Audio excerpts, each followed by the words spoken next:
Santo, Santo, Santo é o Senhor Todo-Poderoso, que era, que é e que há de vir. Nós estamos aqui por causa de um movimento apostólico que houve de Israel para as nações. Então somos totalmente ligados e dependentes também de Israel. Não existe separação. Nós não somos a nova igreja de Jesus Cristo. Nós não somos o novo Israel de Deus. Nós somos a igreja do Senhor juntamente com Israel. Eles ainda são o povo escolhido de Deus, aonde vai estar o governo do Messias na terra, sim. E nós faremos parte disso se estivermos ligados ao mesmo corpo. Ok? Estamos juntos. Por favor, não cometa o erro e a loucura de extinguir Israel da sua vida, que você estará em apuros. Não, nós somos um. Glória a Deus pela vida de cada judeu, por mais que a grande maioria ainda não reconheceu Yeshua como Messias, né? Yeshua, o Hamashiach, Jesus Cristo. Mas nós acreditamos nesse movimento, nesses últimos dias, que Israel, como a palavra diz, todo Israel será salvo. Isso é demais. E isso vai acontecer nos últimos dias, irmãos. E os últimos dias são os nossos dias. Sempre que nós falarmos nos últimos dias, pense: eu faço parte disso. Ok? Nós estamos nos dias em que Jesus Cristo está prestes a retornar. E isso não deveria ser motivo de espanto para nós, e sim motivo de alegria e regozijo. Então, essas canções falam muito sobre isso. Foi um ano que nós estávamos muito empolgados, muito movidos e se movimentando com relação a nações. E Deus nos deu algumas canções que falam desse retorno, desse techuvá, aos tempos iniciais do avanço da palavra de Yeshua por toda a terra, que veio de lá, e agora nós temos a responsabilidade de retornar. Nós temos a responsabilidade de causar ciúmes em Israel. Isso é muito maravilhoso. Romanos 10, 9, 10, 11, ele vem falando sobre um movimento em que os gentios causarão ciúmes nos judeus.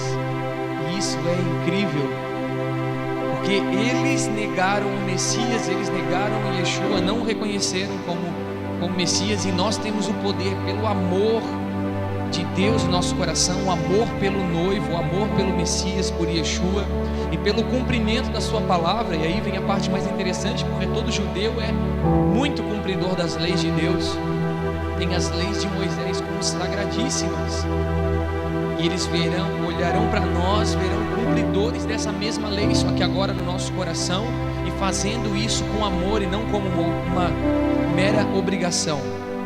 Isso faz toda a diferença. Olharão para a igreja gentia, para a igreja em que eles estavam tendo muito conflito na época, né? Querendo colocá-los todos debaixo do jugo da lei. E na verdade uma igreja gentia agora se levantando em amor, com entendimento, cumprindo as leis do Senhor no seu coração, porque as leis de Deus não foram revogadas. Deus não simplesmente pegou as leis que deu para Moisés e jogou no lixo. Muito longe disso. Ele, através do seu Filho, plenificou a lei. Jesus Cristo é o cumprimento da lei, e todos aqueles que vivem pela graça em Jesus Cristo automaticamente estão habilitados a viver essa lei. Então a lei não foi extinta e revogada.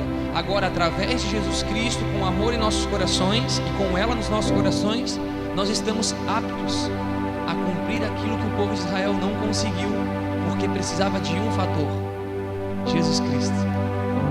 Ele é a lei pregada de Deus Pai.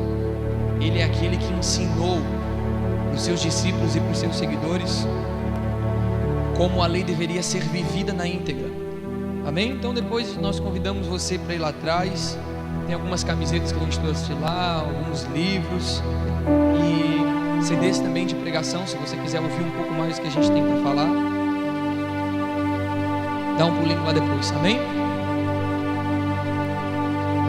Quem estava aqui ontem? Levante a mão. Ok. Tem bastante gente. Eu vou continuar falando o que eu estava falando ontem. Eu amo esse tipo de palavra, porque ela nos gera uma vida e uma compreensão do porquê nós estamos fazendo aqui nessa terra, né? Nós precisamos ter um sentido de vida. O cristão que depende de Jesus Cristo, ele precisa ter um plano de vida. Sim, nós somos guiados pelo Espírito, mas não quer dizer que nós não temos nenhuma esperança. Nós não somos robôs. Nós precisamos colocar algumas metas na nossa vida.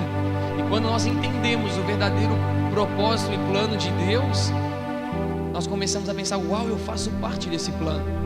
Eu não estou nessa terra por acaso. Eu estou aqui porque Deus me criou para um certo propósito, um determinado propósito, que hoje nós aprendemos, ontem nós falamos sobre isso, aprender a se ligar a este propósito que dá sentido à vida de um cristão, ok? Olha mais para cá. E hoje eu quero falar um pouquinho mais sobre isso. Então, não sei se você recorda ontem, mas nós falamos sobre essa diferença do plano e do propósito de Deus, a origem de todas as coisas. Entendemos que a vontade de Deus é novamente cumprir o que está escrito em Gênesis 1 e 2, que é um propósito que Deus criou para a terra deveria ser sempre daquela forma, antes do pecado, e que isso também nos últimos dias vão se concretizar, vão voltar a ser como era antes, assim como era lá no Éden, lá no princípio. Nós vamos provar novamente dessa realidade de estar face a face com Deus. E nós falamos sobre a nossa função na terra, por que o homem foi criado e foi colocado na terra. No jardim do Éden, o homem tinha umas funções, nós falamos um pouco disso. Falamos o que é necessário para que a terra seja redimida e seja colocada novamente nesse lugar. Vocês estão lembrados disso? Necessário foi a primeira vinda do Messias para resgatar a autoridade do homem que ganhou lá no Éden e perdeu por causa do pecado. Então Yeshua, Jesus Cristo, vem e resgata essa autoridade, e para finalizar esse plano de redenção, o retorno do nosso Messias. Por isso nós precisamos clamar pelo retorno dele, porque é ele que vai trazer a verdadeira justiça para a terra. Aquilo que o Senhor escreveu na sua Torá, na sua lei, nos 5 primeiros livros da Bíblia, é o seu padrão de justiça para a terra. Se todo homem seguir aquele padrão, ele viverá em justiça de Deus, com a justiça do Senhor. Os que vivem fora desse padrão praticam injustiça. E como nós falamos, o povo de Israel não conseguiu viver esse padrão de justiça, porque era necessário que viesse o seu Redentor, que viesse alguém que realmente explicasse como deveria ser cumprida essa lei, esse padrão de justiça. Então Jesus Cristo vai sim retornar à terra, e ele vai sim pregar a Torá de Deus Pai. Eu acho esse texto maravilhoso, mas eu queria começar falando sobre ele. Abre comigo em Isaías 2. Não tinha nem programado falar sobre isso, mas a gente estava trocando uma ideia hoje na mesa, antes de vir para cá. E é um texto que me empolga muito. Sempre que eu toco no assunto dele, eu não consigo resistir e ficar quieto.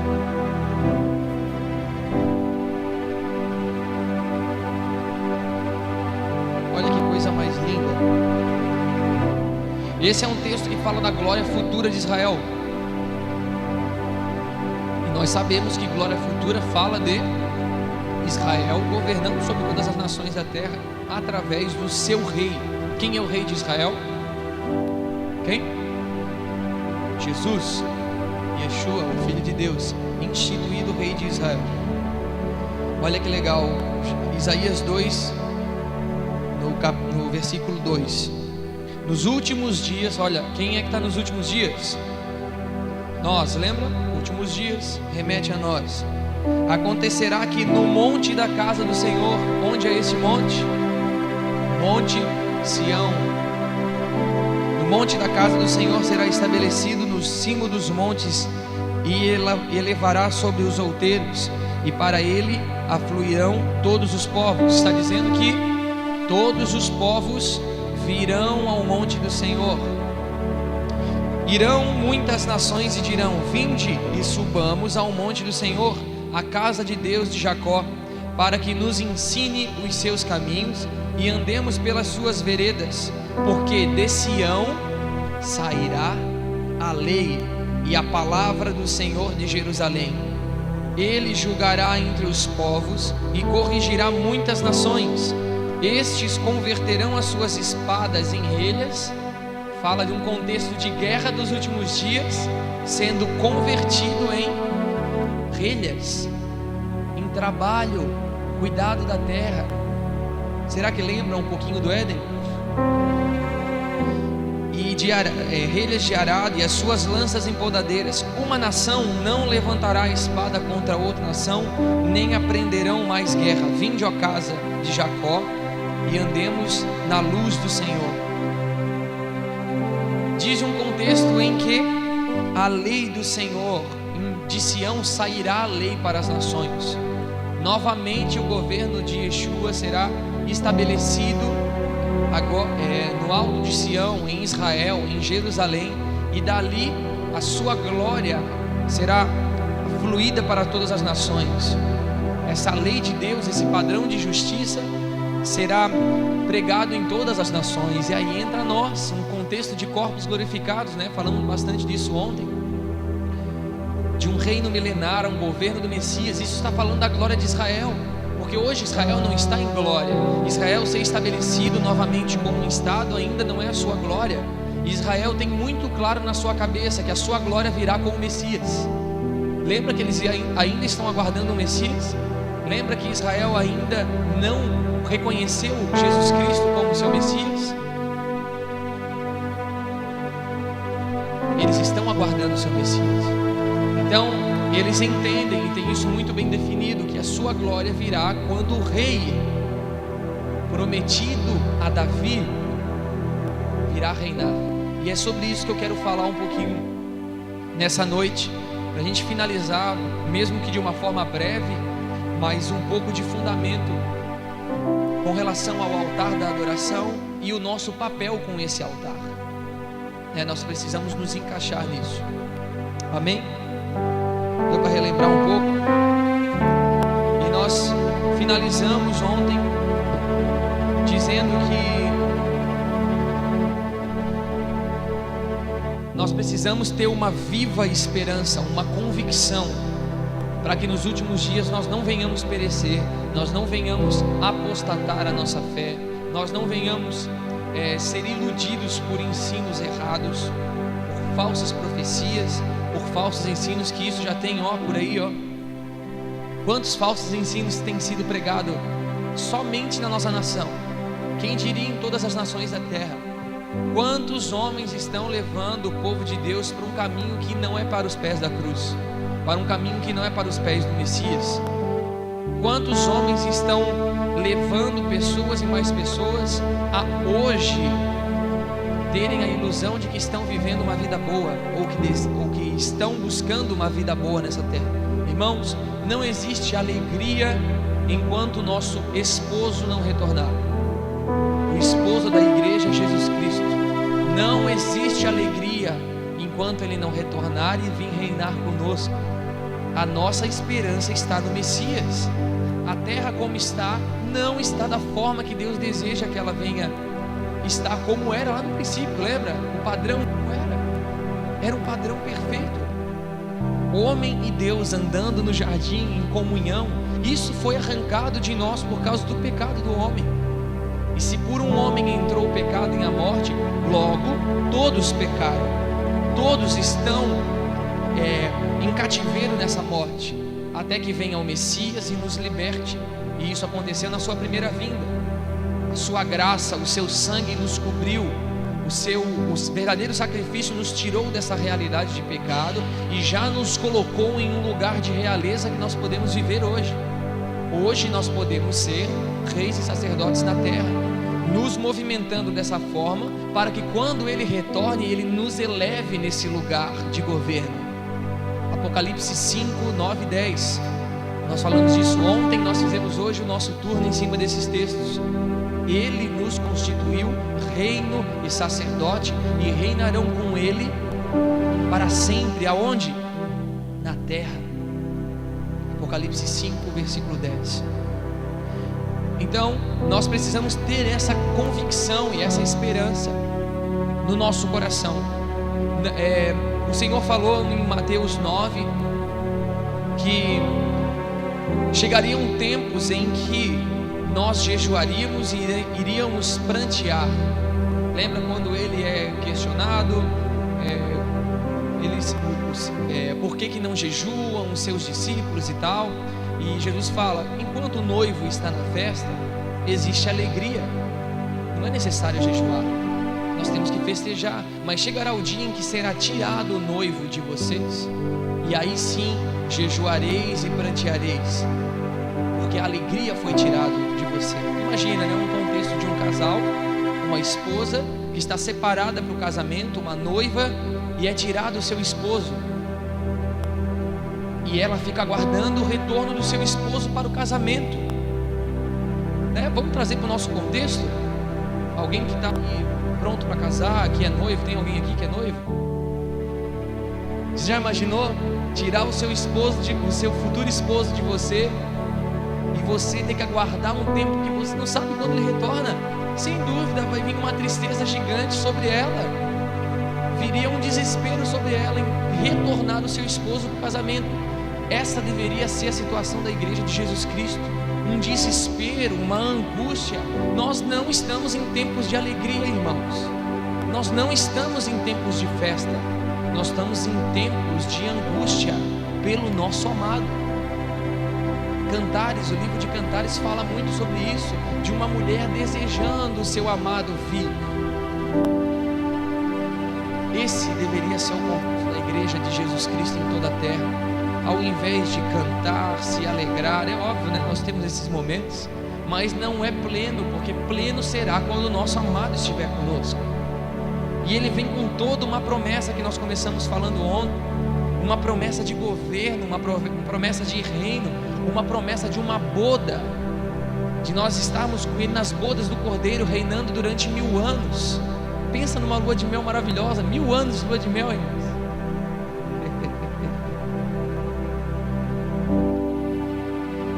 E depois disso, se não bastasse, será eterno, quando ele devolver o reino a Deus Pai. 1 Coríntios 15, né? Depois de ter colocado todos os inimigos debaixo dos seus pés, ter esmagado toda a autoridade demoníaca, ele governa sobre a terra, deixa a terra num padrão de justiça perfeito, limpa ela de toda iniquidade e pecado e devolve para Deus Pai, para que a cidade santa venha sobre a terra e Deus volte a habitar entre os homens. Yes. Amém? Então, como nós vimos, Deus ele colocou o seu plano de restauração da terra em prática logo após o pecado. Lembra Gênesis 3? Deus já profetiza que viria o descendente da mulher, que pisaria sobre a cabeça da serpente e que resgataria a autoridade que foi perdida pelo pecado. Estamos juntos até aqui? Amém? Estejam comigo, por favor, respondam.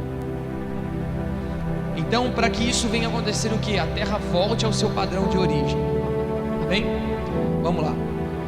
O que eu acho maravilhoso é que durante toda essa história do plano de Deus, né, hoje vamos falar um pouquinho mais sobre a questão do plano em si. Deus ele faz aliança com inúmeras pessoas, e o interessante é que eram pessoas que tinham um relacionamento com Deus. Às vezes a gente pode pensar entre nós: nós somos mais um no meio da multidão, tem tantas pessoas por aí, bilhões de pessoas na terra, por que Deus vai justamente me usar? Deus vai te usar se você for a resposta dele. Deus vai te usar se você responder a ele o que você deseja ser para ele. Sabe aquele entendimento que se Deus me chamar eu vou? Exclua isso da sua cabeça. Deus já te chamou. Deus é justo. O convite é para todos. Vinde a mim, vós que estáis cansados e sobrecarregados, e eu vos aliviarei. E da mesma forma, ide por todo o mundo, pregai o evangelho, fazei discípulos nas nações.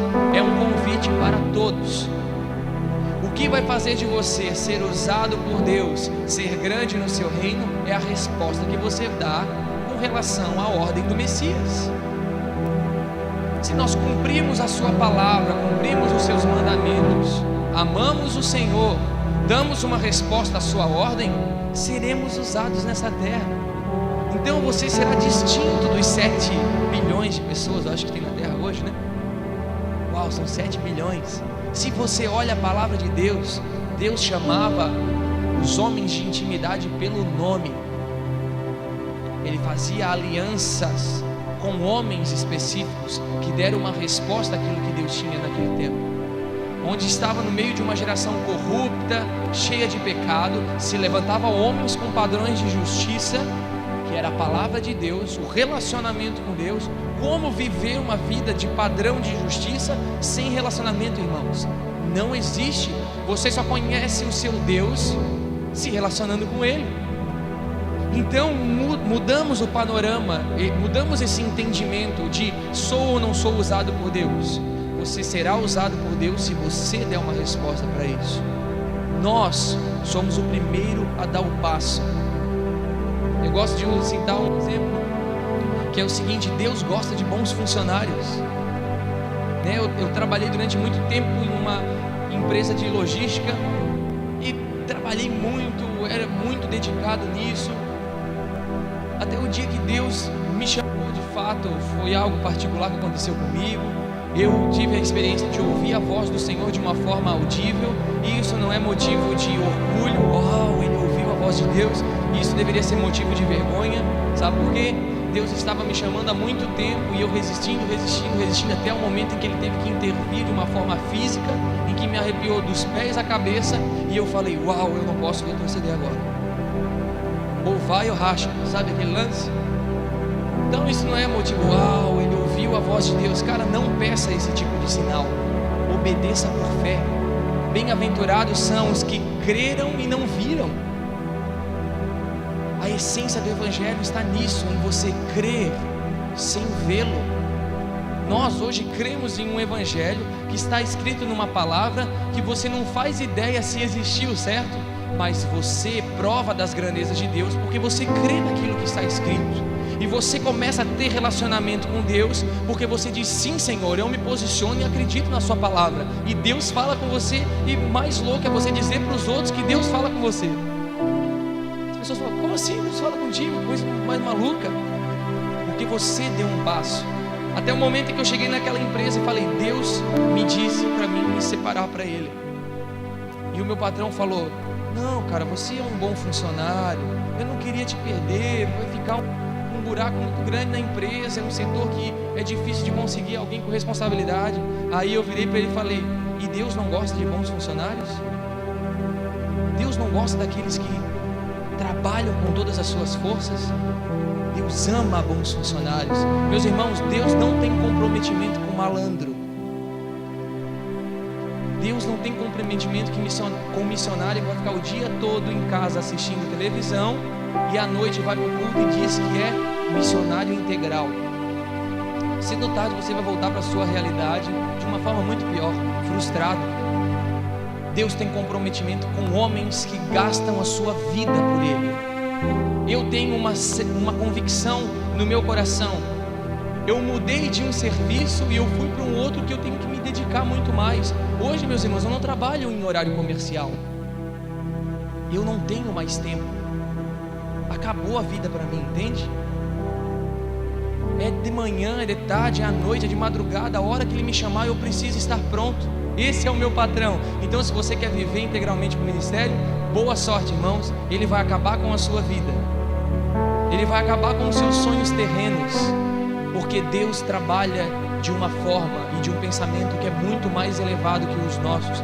Deus olha em uma vida eterna, que não está firmada as coisas que você vê de uma forma física nessa terra.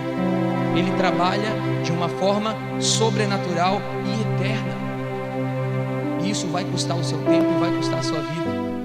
Então eu vejo ao longo da história do plano de Deus, que começou a se desenvolver a partir de Gênesis 3, uma série de alianças que Deus teve com homens que deram uma resposta ao chamado de Deus.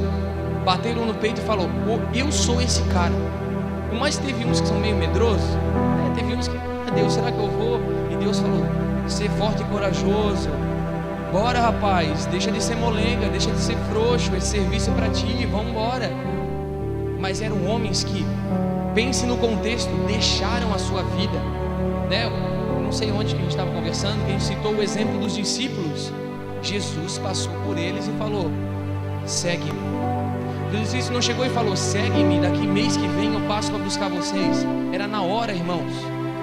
Imediatamente Pedro e André largaram suas redes, deixaram o seu pai na pesca e seguiram Jesus.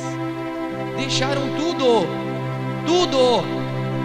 por amor a Ele, seguiram o seu reino de imediato. Deus gosta de homens e mulheres corajosos, que querem viver por fé, que não guardam um maná para o outro dia. O pão nosso de cada dia dá-nos. Se você guarda para amanhã, estraga. Se você guarda para amanhã, você serve mamon. Você não depende de Deus. Dependência de Deus é uma forma radical, irmãos. E isso é algo que eu guardo para mim. Gostem ou não gostem, eu não quero servir a dois senhores. O Senhor que eu sirvo é Deus, Jesus Cristo, Adonai, o meu Pai que guarda a minha vida. E eu não vou viver segundo a moeda deste mundo. A moeda celestial, ela é eterna. Deus trabalha com a moeda da viúva. Deus multiplica pães e peixes em uma minoria e faz alimentar uma multidão. Deus é dessa forma, Ele ama. Olha só, Deus ama ser engrandecido nos seus milagres, sabia? Deus ama olhar para aquela multidão, pegar alguns pãezinhos, uns peixinhos e falar: eu vou multiplicar isso aí. E Ele vem, a multidão vê aquele milagre e todos dizem: glória ao nosso Deus. Ele não divide a glória dele com ninguém. Se você está em um lugar em prover o seu próprio sustento, se você acha que o serviço que você está trabalhando todo dia é pela força do seu braço, cara, você está com sérios problemas em não viver o reino de Deus. Ele precisa ser o primeiro. Lembra que nós cantamos? Nós não buscaremos mais o primeiro lugar para que Ele seja o primeiro. Nós não buscaremos mais o primeiro lugar para que o nosso corpo glorifique a Ele, para que as pessoas olhem para nós e vejam Deus sendo glorificado, não nós sendo glorificado. Saia do lugar em que você se assenta no trono e deixa Ele governar a sua vida. E eu vejo durante a história muitos homens que fizeram isso, deixaram de lado as suas vontades e começaram a depender de Deus. Abra comigo aí em Gênesis 8, isso.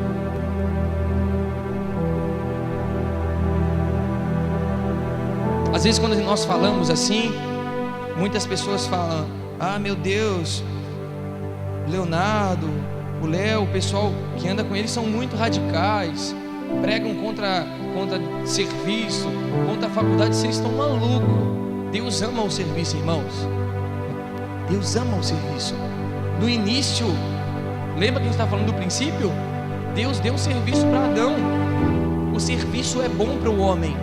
A diferença é que Deus deu serviço para Adão, e não Adão saiu procurando serviço. Eu vivo numa cidade portuária, onde o comércio exterior, logística dá muito dinheiro. Adivinha quais as faculdades que os jovens mais querem fazer? Comércio exterior e logística, porque dá. Eles escolhem a sua faculdade e não Deus escolhe a faculdade para eles. Se movimentam conforme a força do seu braço e não dependem do Senhor. Depender do Senhor é: Deus, qual o curso que você quer que eu faça para que eu seja a luz lá dentro? Porque o meu foco não é ganhar dinheiro, Deus, e se ganhar almas para Ti. Se você se posiciona assim, o justo não mendiga o pão. O problema é que nós queremos ser ricos, bem-sucedidos, trocar cada ano, a cada 6 meses de carro, de casa, ter fama, ter status, ser reconhecido, e Deus não se torna mais o primeiro em nossas vidas e nós somos o primeiro. Cara, você está em um lugar terrível, porque Deus quebra todo tipo de ídolo.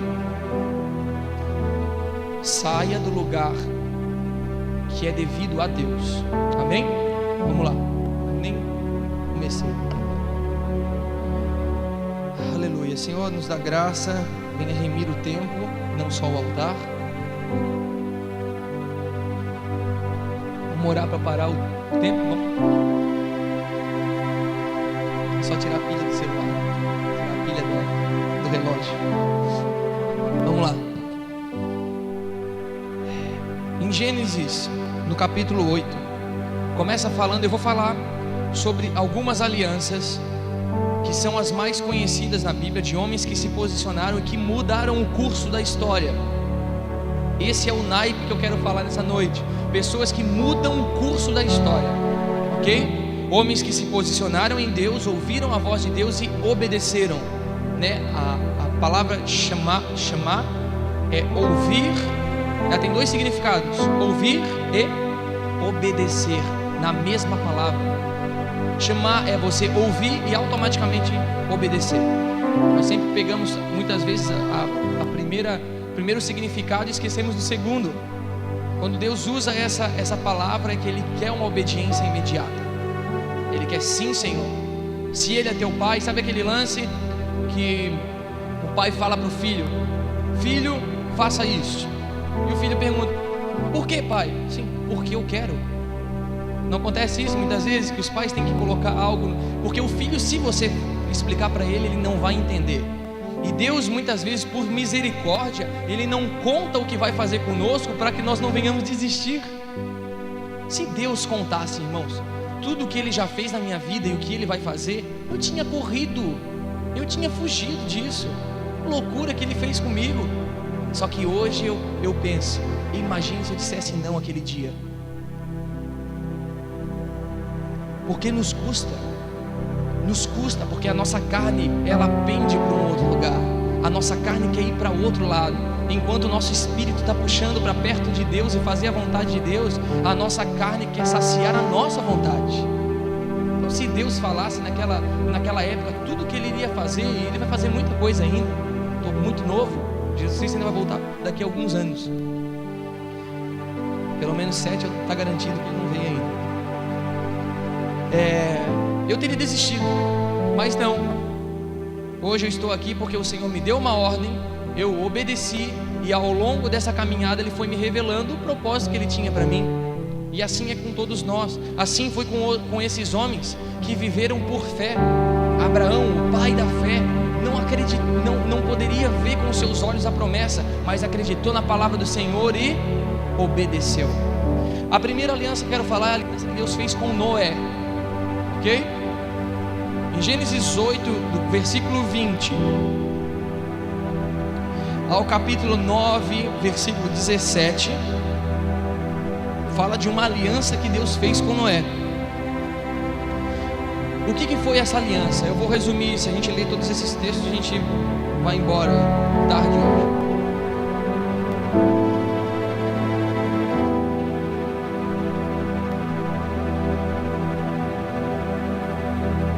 A aliança que Deus fez com Noé foi: Ele fez uma aliança com a terra. Lembra que Ele falou: eu não destruirei a terra. Quando o Adão peca no jardim do Éden, nós falamos sobre isso ontem, a terra, ela produz espinhos e abrolhos. A terra dá uma resposta à falta da autoridade do homem. O homem perde a autoridade, perde a semelhança de Deus, não consegue mais ver Deus no Adão e começa a se revoltar. Não é vontade de Deus um leão comer um outro animal. Não é vontade de Deus uma cobra picar um homem. Isso não é a vontade de Deus. Isso é consequência de um pecado que não é da criação, porque ela está sujeita à vaidade de nós, os homens. Por causa do nosso pecado, a criação, ela perdeu a referência de governo na terra, que era do homem, segundo a imagem e semelhança de Deus, e começa a dar uma resposta negativa. Até porque em Isaías 11 fala que o leãozinho vai se deitar com o cordeiro, a criança vai colocar a mão na toca da áspide e não será picada. É uma criação retornando como era no Éden. Fala do reinado milenar do Messias, fala do reino sendo restaurado. Então aqui Deus faz essa aliança com a terra. A criação que é inocente, ela está hoje sob a má administração dos homens. E o que acontece? A responsabilidade, tudo que acontece na terra hoje é nossa responsabilidade. Falamos um pouco disso também ontem. É a nossa responsabilidade. Tudo que reflete no homem acaba também refletindo na terra. E é uma coisa só, porque o que o homem faz de errado, a terra olha para o homem, vê essa falta de referência de Deus e dá uma resposta a isso.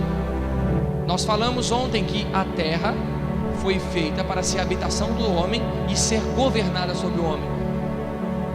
Em outra parte, se o homem se rebela contra Deus, peca contra Deus, a terra automaticamente vai responder aquilo que o homem está fazendo, ok? Nós temos o governo sobre a terra, por isso Jesus Cristo veio na sua primeira vinda para nos cobrir com o seu sangue, nos tirar do pecado e resgatar a autoridade do homem sobre a terra. Ok? Então, meus irmãos, um novo céu e uma nova terra que será criada, quer dizer que nós não seremos tirados daqui e ser colocados em uma outra terra. Não é assim que vai funcionar. Assim como uma nova criatura, né? Nós falamos, acho que 2 Coríntios 5, assim como uma nova criatura, quando nós nos convertemos, não quer dizer que Deus trocou o nosso corpo, mas renovou o nosso corpo, nos tirou desse jugo do pecado. Assim também vai ser com a terra.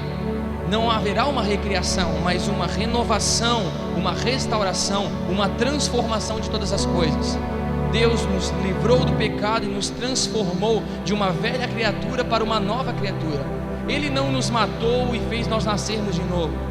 Não tenha o mesmo erro de Nicodemos. Senhor, eu tenho que entrar de novo no ventre da minha mãe e nascer de novo. Assim, não, Nicodemos, cabeça dura que tu és, estuda tanta palavra, mas é tão burrinho. Não, querido, é uma restauração da nossa vida, ok? Então, essa aliança Deus fez com Noé, com relação a não destruir a terra. Deus não vai destruir essa terra, Ele vai restaurar essa terra. Olha um versículo que é muito interessante, Gênesis 8, no versículo 20 e 21. O que fez Noé ser essa pessoa almejada por Deus, essa pessoa que recebe essa autoridade nessa aliança? Edificou Noé um altar ao Senhor e tomou de todo o animal limpo e de toda a ave limpa e ofereceu holocaustos sobre o altar. Muito antes da lei chegar à terra, já havia essa separação de animal limpo e de animal sujo. Isso foi criado depois lá na lei, mas havia uma consciência que para Deus precisava ser o melhor. E Noé entende isso, ele dá o melhor para Deus. Ele dá um holocausto que Deus sentiu aquele aroma e falou: é essa adoração que eu estou procurando. Ele chama a atenção de Deus. Sentiu o Senhor o suave cheiro e disse em seu coração: não tornarei mais a amaldiçoar a terra por causa do homem. Olha o poder que um altar de adoração sincero tem. Através do cheiro suave, ele disse: eu não vou mais amaldiçoar a terra, porque existe um justo nessa terra, o meu servo Noé. Nós tivemos uma experiência de ter ido à Europa, e o que nós fomos fazer lá nessa nossa primeira ida foi justamente isso: passar pelos lugares e levantar altares de adoração. E o que eu acho incrível é que por onde nós passamos, Deus levantou alguns trabalhos, e trabalhos que estão frutificando. Primeiro nós conquistamos aquele lugar, nós falamos: Deus, esse lugar é teu, recebe a adoração desse lugar, vem transformar esse lugar. Nós nos posicionamos com a autoridade que o Senhor nos deu, levantamos um altar para Deus, e Ele recebeu a nossa adoração e disse: não amaldiçoarei mais essa terra. Então, essa aliança que Noé fez chama a atenção de Deus. Deus faz essa aliança com Noé, Ele chama através dessa vida de devoção, essa vida de dar a Deus algo que é precioso, e Deus fala: não vou mais amaldiçoar a terra por causa do meu servo Noé, que se levantou e mostrou um padrão de justiça. Noé era justo no meio daquela geração, e nós sabemos que só entraram na arca Noé, e seus familiares. A segunda aliança, que está lá em Gênesis 12, fala sobre Abraão. E aqui nós entramos também, porque em Abraão foram abençoadas todas as nações da terra. Os gentios recebem uma promessa aqui em Abraão. Se na aliança com Noé, a aliança de Abraão é desde Gênesis 12 e vai até Gênesis 22, mais ou menos. Deus vai falando vários textos sobre a aliança com ele. Se com Noé Deus fez aliança com terra, em não destruir a terra através da vida de Noé, em Abraão Deus faz aliança com a humanidade. Ele dá uma promessa a Abraão.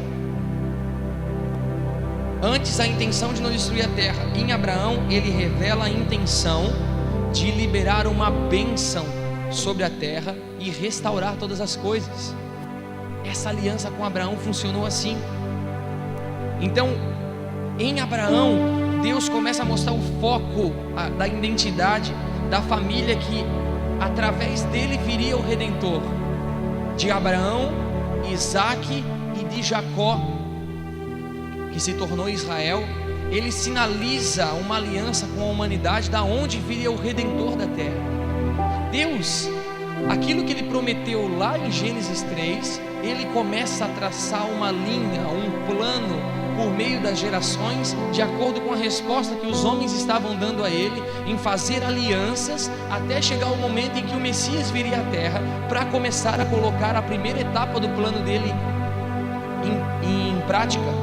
Ele vem costurando durante toda a história até chegar o momento exato em que Jesus Cristo viria para fazer o primeiro resgate, o primeiro momento da redenção da terra.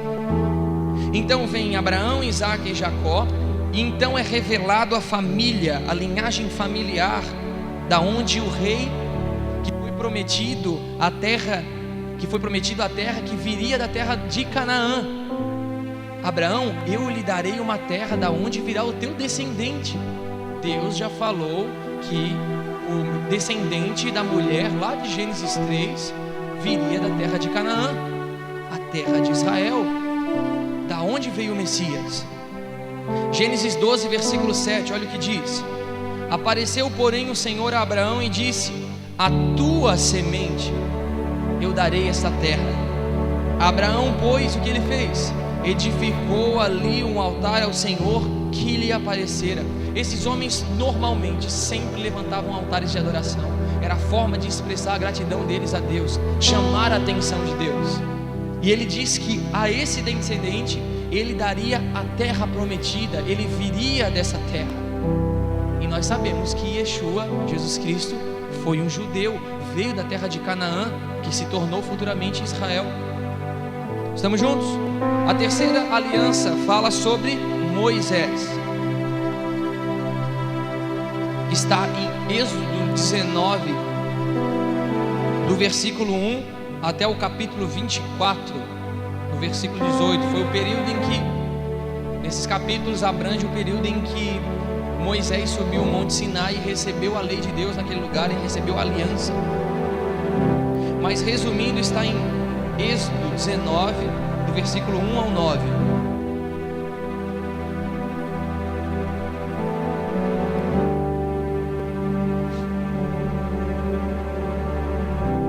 O que acontece nesse período? Depois de libertar o povo de Israel do cativeiro do Egito, Deus faz uma aliança com a nação de Israel, que já estava estabelecida desde Jacó, né? A família de Jacó se tornou Israel.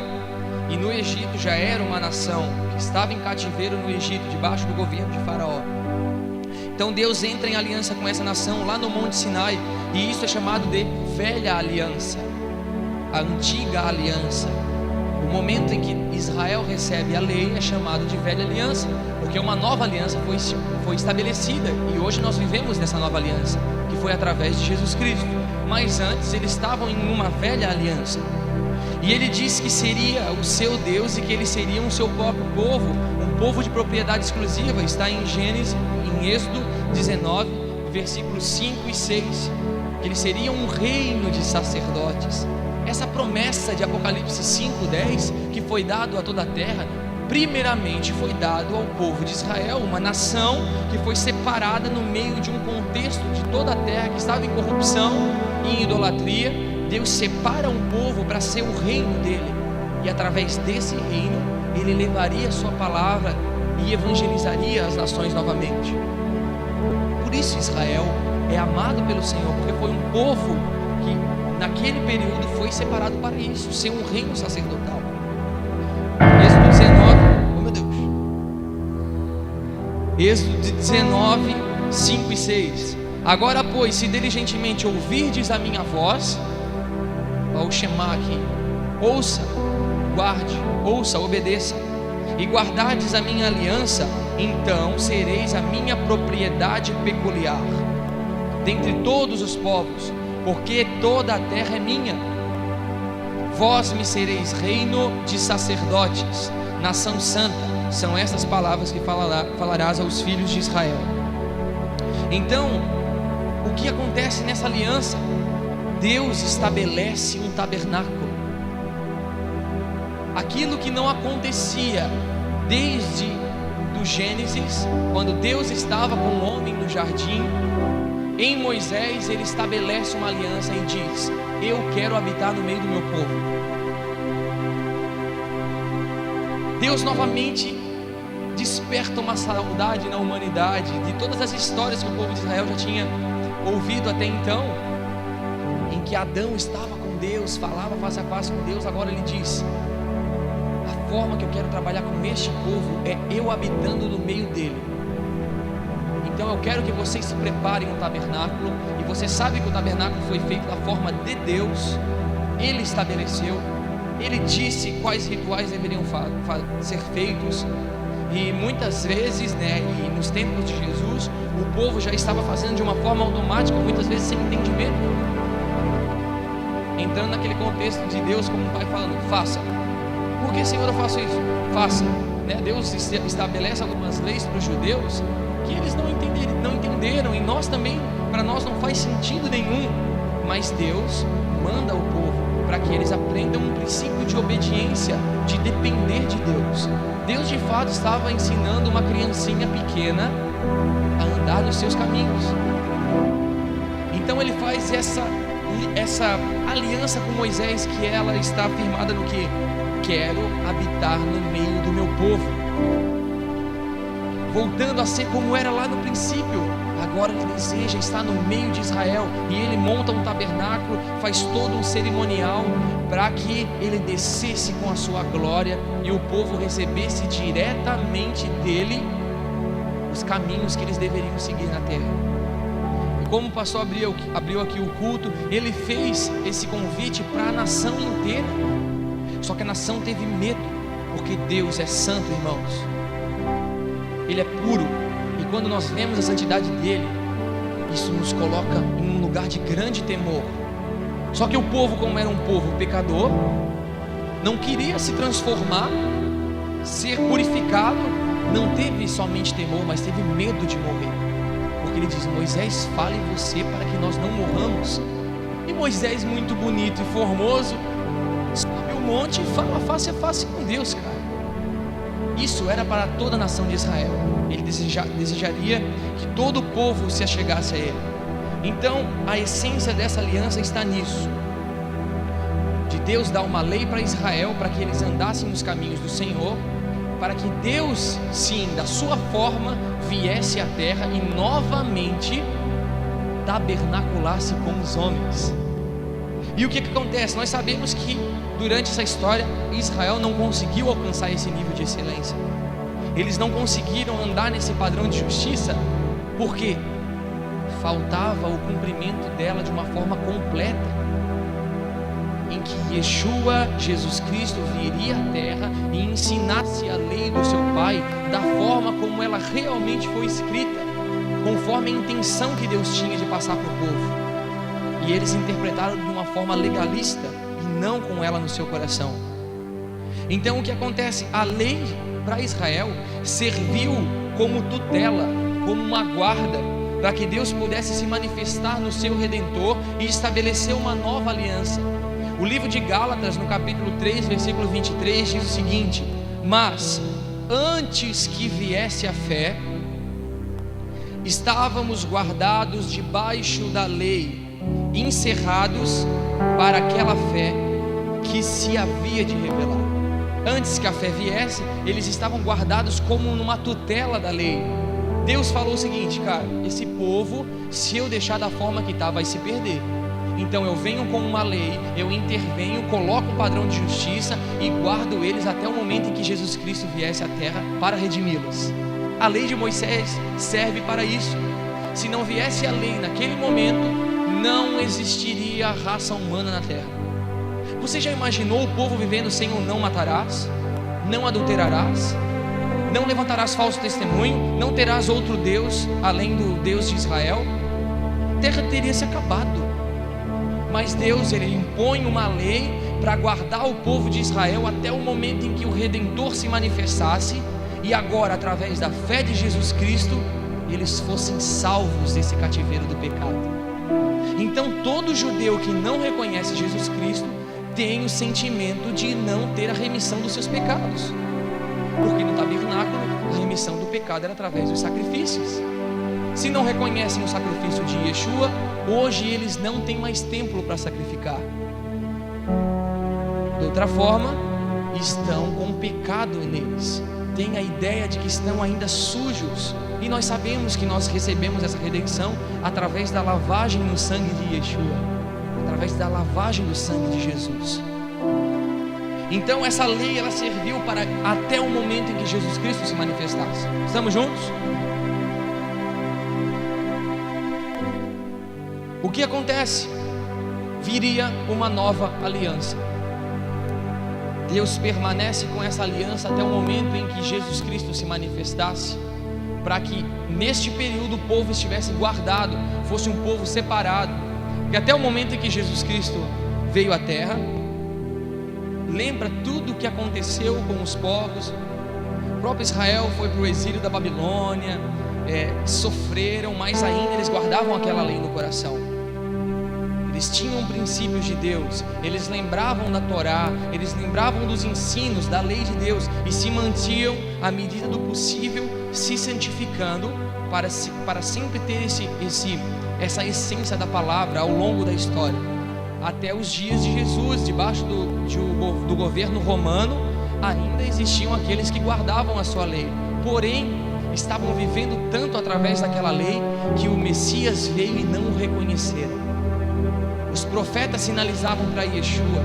Se nós buscamos as profecias de Miqueias 5 e as outras profecias que falam a respeito do Messias, isso passou pelos olhos deles e eles não o reconheceram. Isaías 53 é a personificação de Jesus Cristo, dizendo que ele foi moído pelas nossas transgressões, ele sofreu, que ele morreu, que ele iria morrer nessa terra, e ainda assim eles não o reconheceram. Mas isso levou até um determinado período, que está lá em Jeremias 31.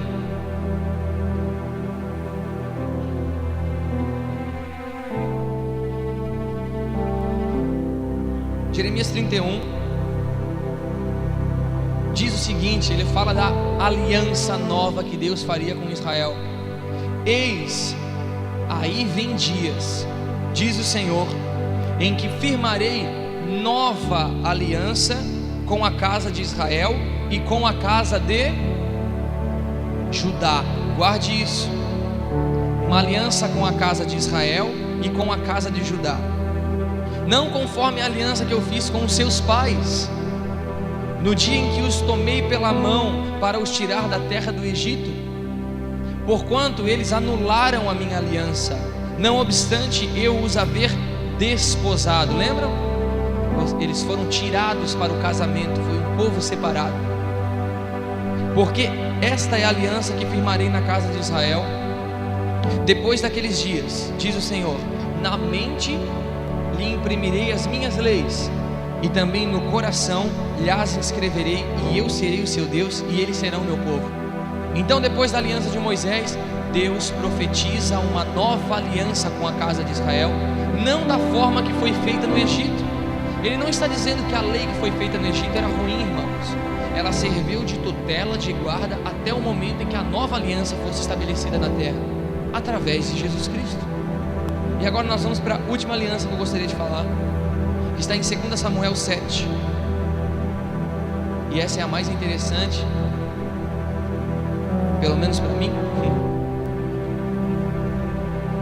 que tem tudo a ver com o que nós estamos falando aqui nesses dias. A aliança que Deus fez com Davi. E se nós falamos de altares de adoração, nós não podemos deixar de falar de Davi. Até porque Deus escolheu um modelo para os últimos dias, em que Davi tem tudo a ver com esse modelo. A aliança com Davi.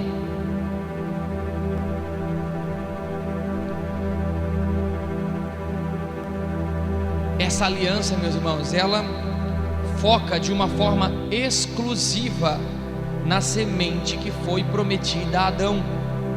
A semente que pisaria a cabeça da serpente, Deus promete isso diretamente a Davi, através do qual foi feita uma aliança que tornaria isso uma realidade.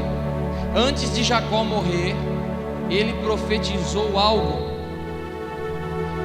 que seria através do seu filho Judá que viria o Redentor.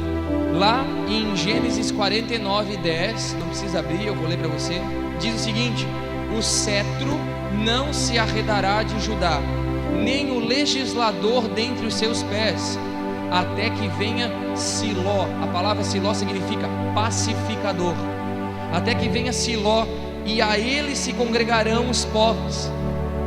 A promessa dada a Jacó é que o filho dele Judá, na sua descendência, o cetro, o governo, não se apartaria. Já é dito que dele viria o pacificador. Então agora o Senhor está prometendo a Davi, que é um descendente de Judá, Davi veio da tribo de Judá, que o libertador viria diretamente da sua linhagem familiar. Ou seja, Yeshua veio de uma família real, porque Yeshua é rei. Então em Davi ele diz: sobre você virá o Redentor. 2 Samuel 7, vamos ler esse texto, versículo 5. Eu gostaria que você pudesse prestar bastante atenção nesse final, que é o desfecho que eu acredito dessa conferência. Vai e dize ao meu servo, versículo 5, Davi: assim diz o Senhor: edificar-me-ás tu casa para minha habitação, porque em casa nenhuma habitei desde o dia em que fiz subir os filhos de Israel do Egito até o dia de hoje, mas tenho andado em tenda e em tabernáculo.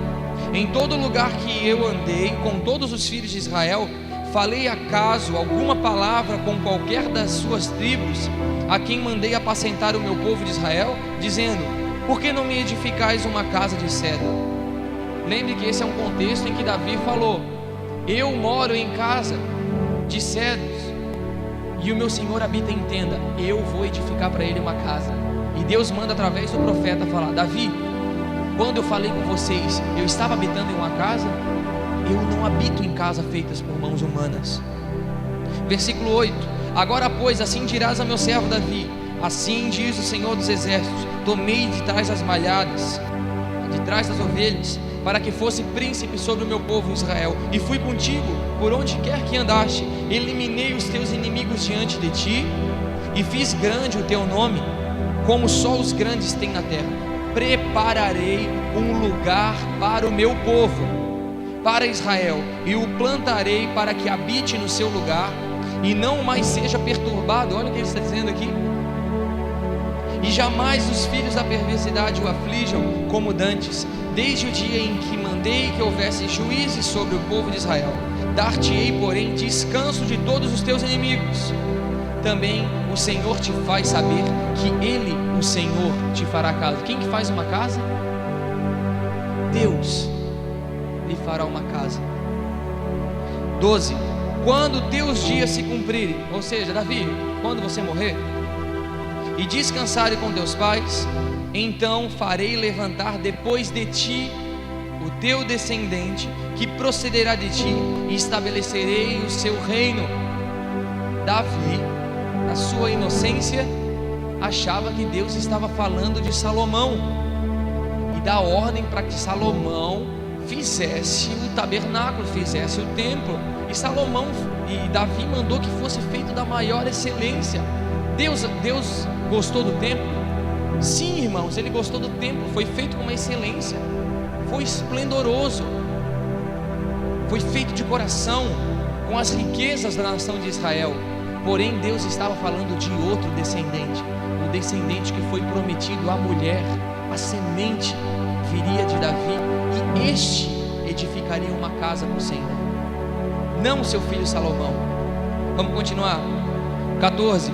Eu lhe serei por pai, e ele me será por filho. Se vier a transgredir, a melhor tradução disso aqui é: se vier sofrer iniquidade, sofrer pela iniquidade, castigá-lo-ei com varas de homens, com açoites de filhos de homens. O que aconteceu com Jesus Cristo? Mas a minha misericórdia se não apartará dele, como a retirei de Saul, a quem tirei diante de ti. Porém a tua casa e o teu reino serão firmados para sempre diante de ti, e o teu trono será estabelecido para sempre. Deus dá uma promessa que de Davi viria o libertador, de Davi viria o pacificador. Então agora Deus prometeu que viria dessa família, de uma linhagem real. O Messias viria para reinar no trono de Davi, como sucessor do trono de Davi, e sobre o reino de Davi. Qual é o reino de Davi? Israel. Então ele viria para se assentar no trono dele e reinar sobre esse trono. Você já vai conseguir compreender um pouco mais isso. Deus não estava se referindo a Salomão, e sim a Yeshua, Jesus Cristo. Abra comigo Isaías 9, um texto muito conhecido.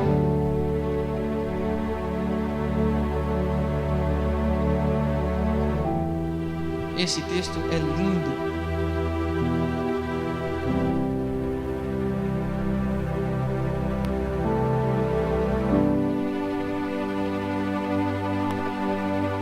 O que diz Isaías 9, versículos 6 e 7? Porque um menino nos nasceu, um filho se nos deu, o governo está sobre os seus ombros. O seu nome será Maravilhoso Conselheiro, Deus Forte, Pai da Eternidade, Príncipe da Paz. Preste atenção nisso. Para que se aumente o seu governo e venha paz sem fim sobre o trono de Davi e sobre o seu reino, para o estabelecer e firmar mediante juízo e justiça, desde agora e para sempre. O zelo do Senhor dos Exércitos fará isto. Depois da morte de Davi, da morte de Salomão, que Davi tinha achado que ele seria o descendente, os profetas continuaram profetizando sobre o descendente de Davi, que se levantaria para estabelecer o seu reino a partir de Israel, a partir de Jerusalém. Lembre-se, o cetro não se apartará de Israel e de Judá. Jerusalém vem do reino de Judá. O trono de Davi foi estabelecido em Judá. Se você não sabe, a cidade de Davi, onde foi trazida a arca, é Jerusalém, se tornou Jerusalém. Então diz que esse reino viria a partir de Jerusalém e se espalharia por toda a terra. Preste atenção no que o versículo 7 diz: para que se aumente o seu governo. Irmãos, está falando que o Messias vem estabelecer o seu trono em Jerusalém e aumentar o seu governo sobre a terra. Lembra o que é o reinado milenar? Jesus Cristo se assentando em Sião, se assentando em Jerusalém e governando as nações da terra. Isso é precioso demais. É um governo que cresce através de Jerusalém, e a bênção e a prosperidade do Messias encheria sobre toda a terra, se avançaria pela terra.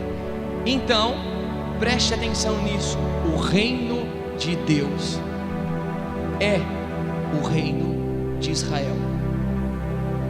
A manifestação do reino de Deus hoje é através do modelo de Israel, esse modelo de um povo separado. O reino dele, quando estabelecer, lembre qual é o nome da cidade de Deus: Nova Jerusalém, que quando desce primeiramente com Jesus Cristo retornando à terra, aumenta o seu governo por toda a terra. O reino de Deus é um aumento sobre a terra a partir de Jerusalém. O reino de Deus é o reino de Israel, porque Yeshua vem reinar sobre o trono de Davi e assentar-se no trono de Davi. Davi era rei de Israel. Estamos juntos até aqui?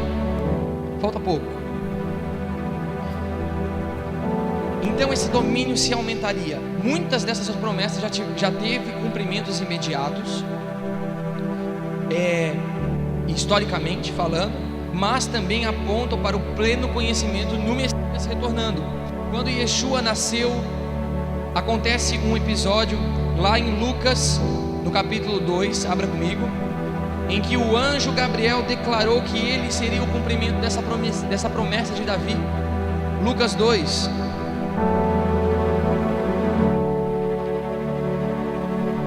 Lucas 2, 25.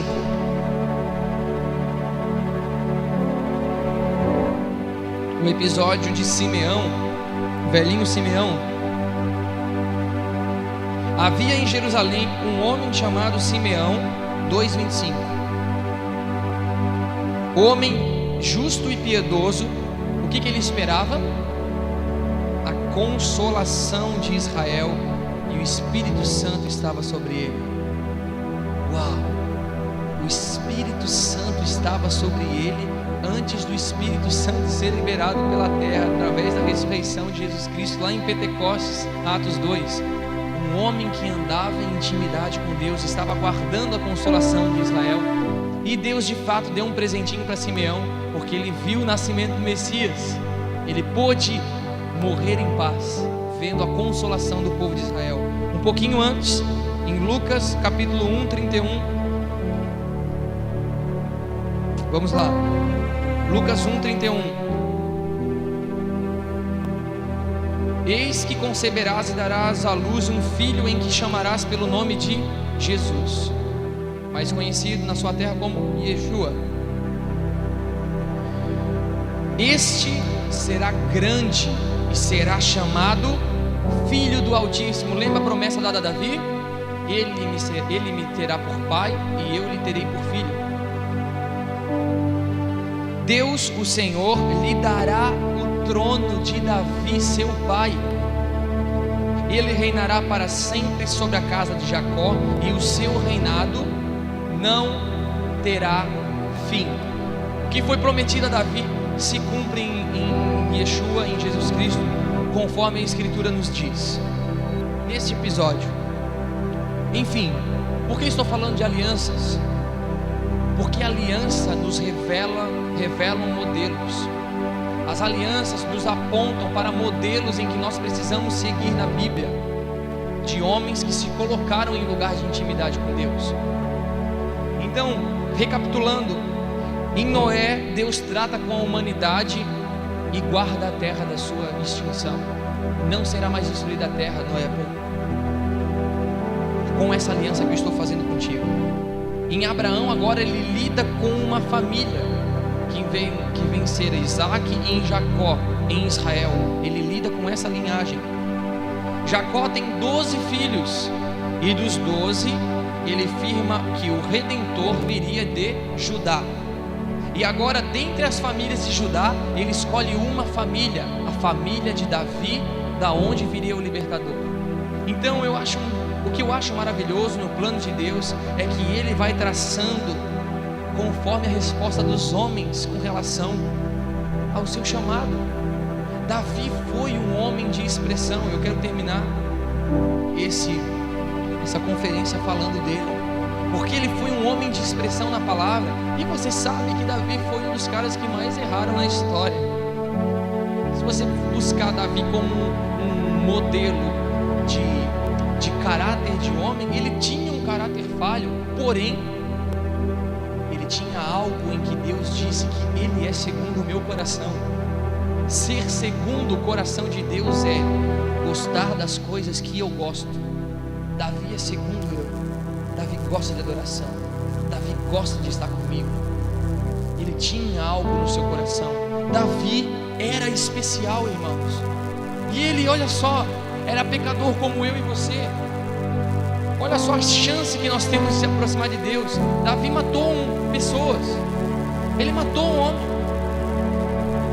Você sabe a história que aconteceu com a sua casa. Ele teve muitas consequências, colheu muitas coisas por causa do seu pecado.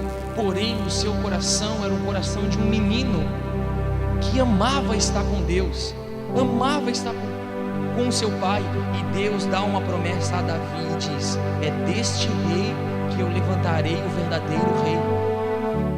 Davi, ele tem uma representação incrível nos nossos dias, em que Deus colocou sobre ele uma responsabilidade de levantar um altar de adoração, um tabernáculo. Lembre o que é tabernáculo? Deus habitando entre os homens. Aconteceu no deserto, feito pelo Moisés, conforme o modelo de Deus. Porém, Davi, isso teve um curso que levemente tomou uma tangente, uma outra linha. Davi mostrou um exemplo diferente. 1 Crônicas 13, abra comigo esse texto.